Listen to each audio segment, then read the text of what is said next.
नमस्कार, आप देख रहे हैं पत्थर की लकीर। मैं हूं आपके साथ प्रीति रघुनंदन। देश के कई राज्यों में कोरोना वायरस एक बार फिर तेजी से फैल रहा है। महाराष्ट्र में कोरोना वायरस के सबसे ज्यादा केस मिल रहे हैं। महाराष्ट्र के कई शहरों में लॉकडाउन लागू है और भारत की आर्थिक राजधानी मुंबई में कड़े नियम और नई गाइडलाइन लागू कर दी गई है। करीब 2 महीने से कोरोना वायरस की उल्टी गिनती चल रही है। मामले घट रहे थे, लेकिन अचानक तेजी आने से फिर चिंता बढ़ गई है। सवाल ये भी उठने लगे हैं कि क्या कोरोना के बढ़ते मामलों के पीछे जनता की लापरवाही ही जिम्मेदार है या फिर देश में वायरस का नया वेरिएंट आ गया है। इंग्लैंड में भी नया वेरिएंट मिलने के बाद कोरोना वायरस के केस बहुत तेजी से बढ़े थे। हालांकि केस बढ़ने की वजह तलाशने की कोशिशें जारी हैं, लेकिन सवाल यही है कि वायरस की वापसी क्यों हुई।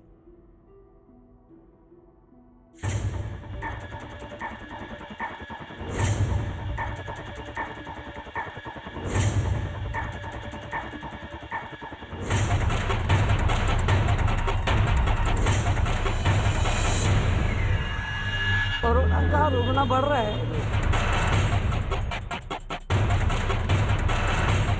महाराष्ट्र में ही लगातार कोरोना क्यों बढ़ रहा है?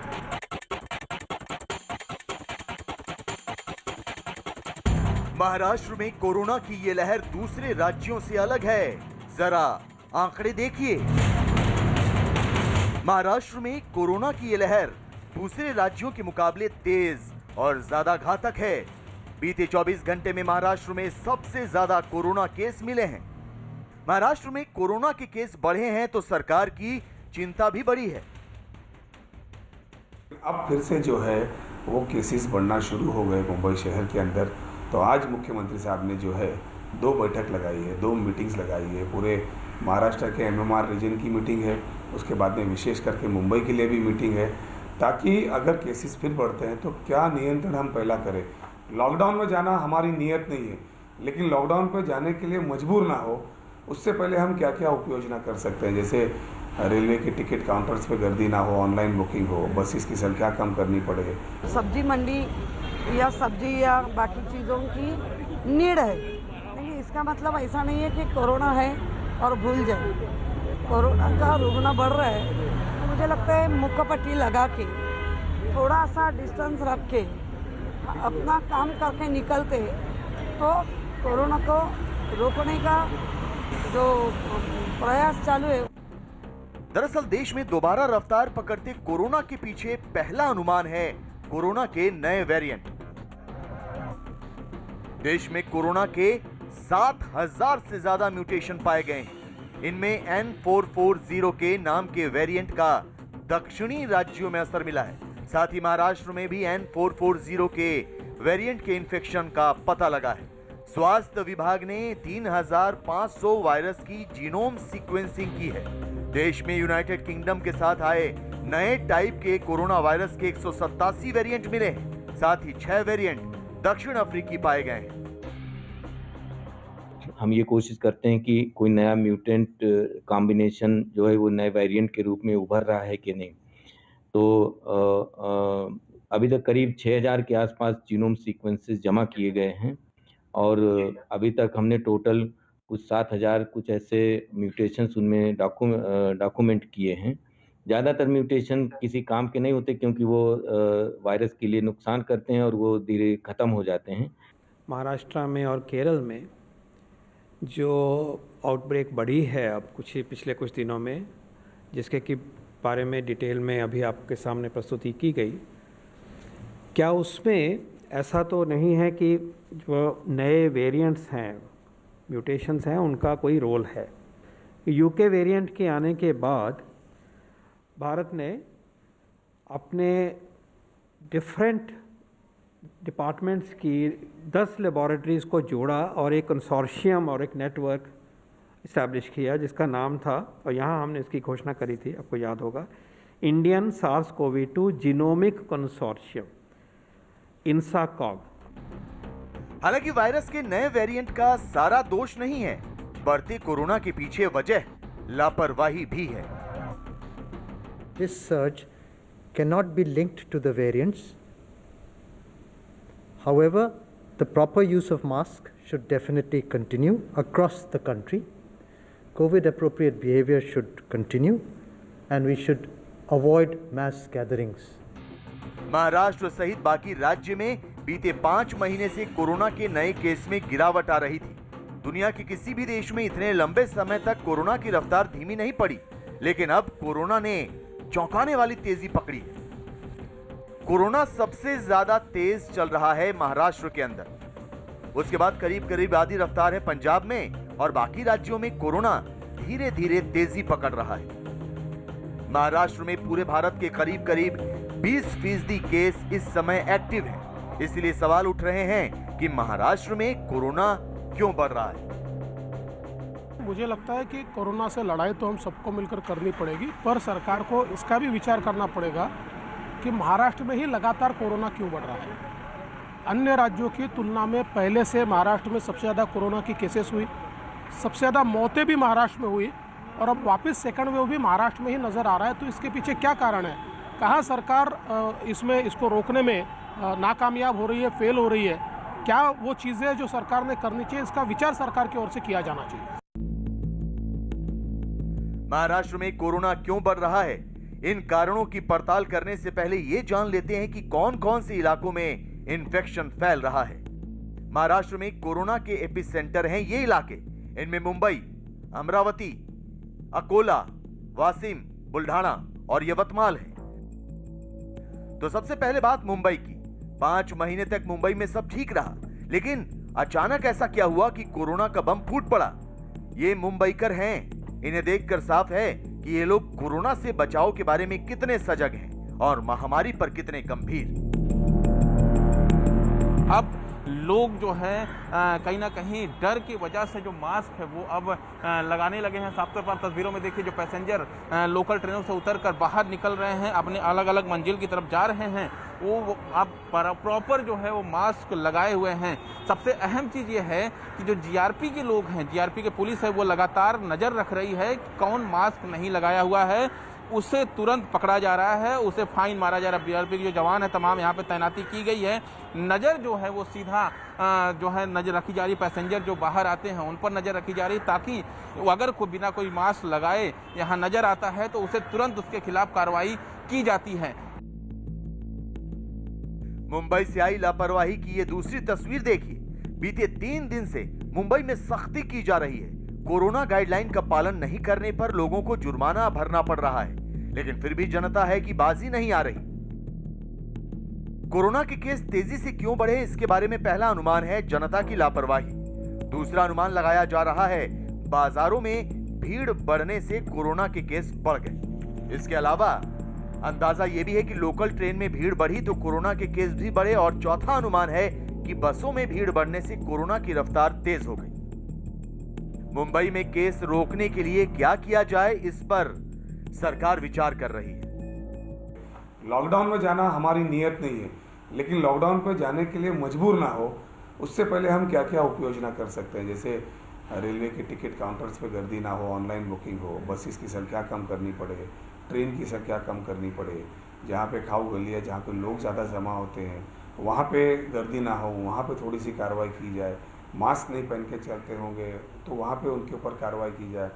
यानी वो सारी SOPs और गाइडलाइंस जो पहले दी गई है उसके ऊपर अब जो है कड़क तरीके से जो है सरकार अमल करेगी। जनता की लापरवाही की तस्वीरें तो आपने देख ली, अब महाराष्ट्र के माननीयों की लापरवाही की 2 तस्वीरें देखिए। ये 2 तस्वीरें महाराष्ट्र के बड़े नेताओं की हैं। पहली तस्वीर पुणे से है, जहां बीजेपी नेता और कोल्हापुर के पूर्व सांसद धनंजय महाडिक के बेटे की शादी के रिसेप्शन में शरद पवार, देवेंद्र फडणवीस, संजय राउत समेत 1000 से ज्यादा लोगों की भीड़ लग गई। बाद में मंडप मालिक पर केस किया गया। और दूसरी तस्वीर है महाविकास आघाड़ी सरकार में शिवसेना कोटे के मंत्री संजय राठौर की।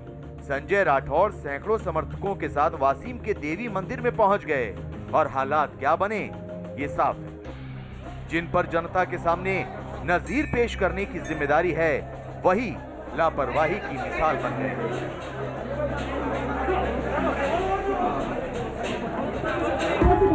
मुंबई में तो भीड़ भरे बाजार कोरोना फैलने की वजह बने, लेकिन यवतमाल जैसे कम भीड़ भाड़ वाले इलाकों में कोरोना के फैलने का कारण यही लापरवाही मानी जा रही है। कोरोना के फैलने के पीछे पहली वजह है शादियों के सीजन में जुटी भीड़ तो जुटी ही, साथ ही लोगों ने सोशल डिस्टेंसिंग के साथ साथ कोरोना के गाइडलाइन भी तोड़े। जहां पब्लिक हेल्थ के लोग हैं, स्पेशलिस्ट ऑफ पब्लिक हेल्थ, वहीं एपिडेमियोलॉजिस्ट्स भी हैं और उनका एक मैंडेट ये है कि वो पता लगाएं कि मुख्य कारण क्या है इन केसेस के बढ़ने का। क्या ये केवल कोविड अप्रोप्रिएट बिहेवियर न बरतने की वजह से केसेस बढ़ रहे हैं या कोई सुपर स्प्रेडर इवेंट जैसी कोई घटना हुई है जिससे ये बढ़ रहे हैं या अन्य क्या कारण है। कोरोना के बढ़ते मामलों पर केंद्र सरकार गंभीर है क्योंकि उल्टे पांव लौट चुकी महामारी एक बार फिर मुंह खोलकर खड़ी होने लगी है और जानकार बताते हैं कि इसके पीछे सबसे बड़ी वजह है लापरवाही। और इस वक्त की बड़ी खबर, केरल दौरे पर राहुल गांधी ने उत्तर भारतीयों का अपमान करने वाला बयान दिया है। उन्होंने कहा कि उत्तर भारतीयों का राजनीति की उन्हें सतही समझ है, ये एहसास उन्हें केरल आने के बाद हुआ।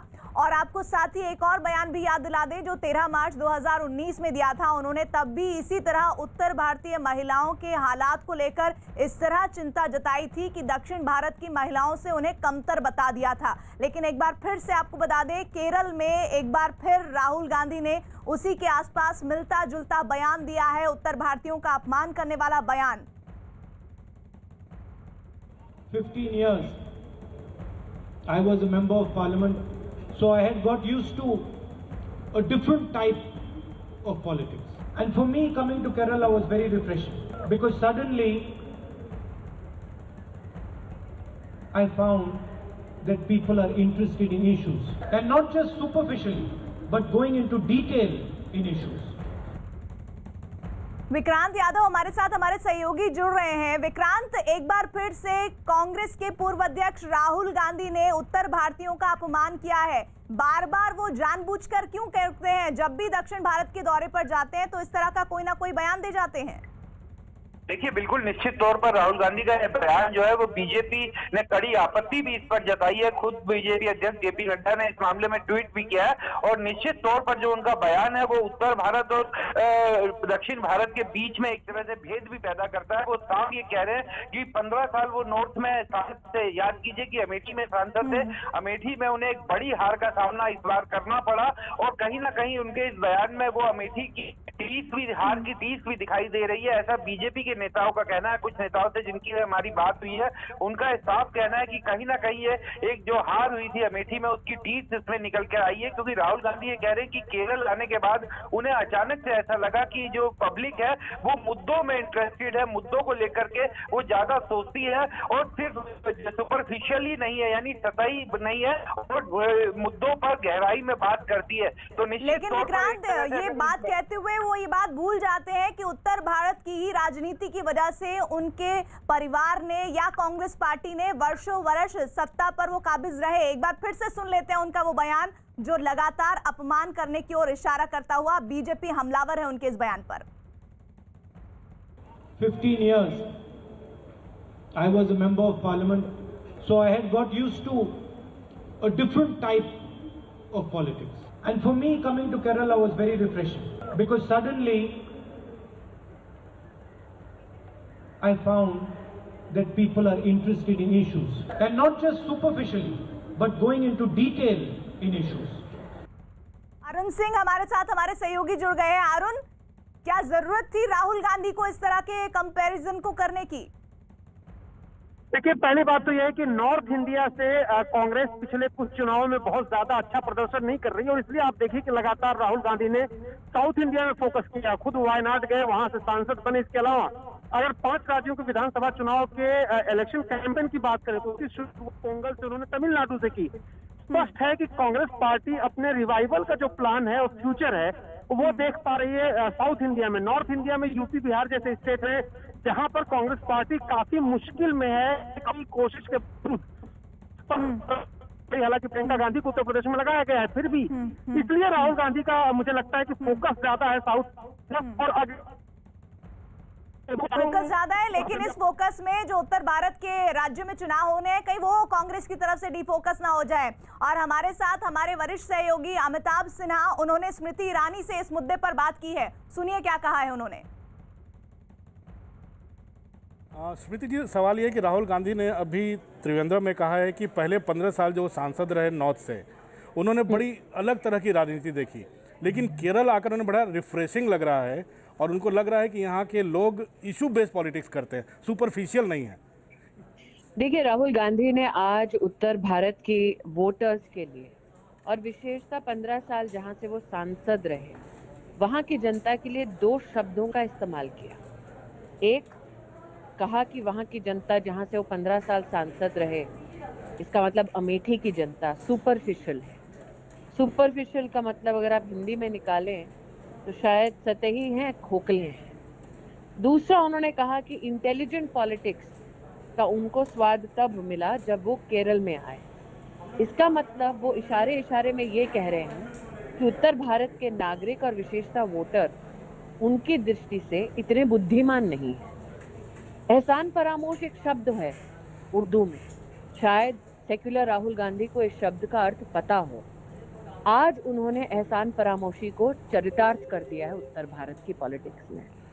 ये तो सिर्फ बार बार अपनी राजनीति के लिए कभी गुजरात और गुजरातियों के खिलाफ अपशब्द कहना, आज उत्तर भारत की जनता को उनकी बुद्धिमत्ता पर प्रश्न चिन्ह लगाना, उन्हें खोखला कहना। राहुल गांधी जो सीमित राजनीति करते हैं, देश को पक्ष को दूसरे पक्ष से लड़ाने की बात करते हैं, उत्तर भारत हो या गुजरात उसको अपमानित करते हैं। अगर उत्तर भारत से इतना ही बैर है उनको, तो उनकी बहन कहाँ है उत्तर प्रदेश में गली गली जा रही है कांग्रेस का परचम लहराने के लिए? क्यों नहीं कह देते राहुल गांधी अपनी बहन से भी कि ना देखें उत्तर प्रदेश की तरफ, जिसके लिए राहुल गांधी और गांधी खानदान के मन में बिल्कुल ही सम्मान नहीं है। स्मृति जी, एक सवाल ये उठता है कि आपने अमेठी में अपना घर बना लिया, उसके लिए रजिस्ट्री करवा ली, जिसको आपने हराया वो अब केरल में बसने की तैयारी कर रहा है, तो कहीं ऐसा तो नहीं है कि उनकी खींच? मेरा ये मानना है अमिताभ जी, मेरी अपने राजनीतिक जीवन की शुरुआत महाराष्ट्र से हुई। मैं 2 बार गुजरात से सांसद रही, चाहे महाराष्ट्र में हूँ, चाहे गुजरात में रहूँ, या फिर अब उत्तर भारत उत्तर प्रदेश की मैं सांसद हूँ। इसका मतलब ये तो नहीं कि जिन राज्यों की हम बात कर रहे हैं वो किसी और देश के हैं। ये हमारा अपना देश है। हम अपने देश के प्रदेशों और प्रदेश की जनता का अपमान कैसे कर सकते हैं? अमेठी की जनता के लिए तो आज राहुल गांधी ने एहसान फरामोशी का सबसे बड़ा उदाहरण दे दिया है। लेकिन बड़ा प्रश्न ये उठता है कि केरल की जनता को रिझाने के लिए उन्हें गुजरात अथवा उत्तर प्रदेश की जनता का अपमान करने का किसने अधिकार दिया है? कितना स्वागत होगा उनका अब उत्तर भारत में अगर ऐसे ही वकालत करते रहेंगे तो? देखिए, बात उनके स्वागत की नहीं है। वो निवर्तमान अध्यक्ष हैं कांग्रेस पार्टी के। वर्तमान में भी बार बार लोग कह रहे हैं कि उनको आप कांग्रेस का अध्यक्ष बनाएं। ये स्वर जो है वो कांग्रेस पार्टी के आला कमान का स्वर है। ये अपमान जो किया गया है, चाहे वो गुजरात का किया गया हो या आज उत्तर प्रदेश की जनता के बारे में बोल रहे हैं, यह अपमान उस जनता का गांधी खानदान ने और कांग्रेस के आला कमान ने किया है। ये कोई छोटी बात नहीं है। वो चाहते हैं कि जिंदगी भर हिंदुस्तान की जनता उनके सामने एड़ियां घिसती रहे। अगर वो जनता खड़ी होकर आंख से आंख मिलाती है गांधी खानदान से, तो वो जनता रास नहीं आती राहुल गांधी को। मतलब माफ नहीं करेगी अमेठी की जनता कम से कम? अमेठी की जनता तो उनका बोरिया बिस्तर बांध चुकी है पहले से। विषय और बड़ा है अमिताभ जी। विषय ये है कि अपनी सीमित राजनीति के लिए आप देश के प्रदेशों का, नागरिकों का और कितना अपमान करेंगे? धन्यवाद। और अगर उत्तर भारत इतना पसंद नहीं है तो फिर कांग्रेस पार्टी क्यों करे उत्तर भारत में अपनी राजनीति? जब जनता उनको खोखली लगती है उत्तर प्रदेश की, तो फिर उस जनता के मध्य में घूमकर वोट काहे मांगते हैं ये लोग? धन्यवाद स्मृति जी, धन्यवाद बात करने के लिए न्यूज़ 18 से।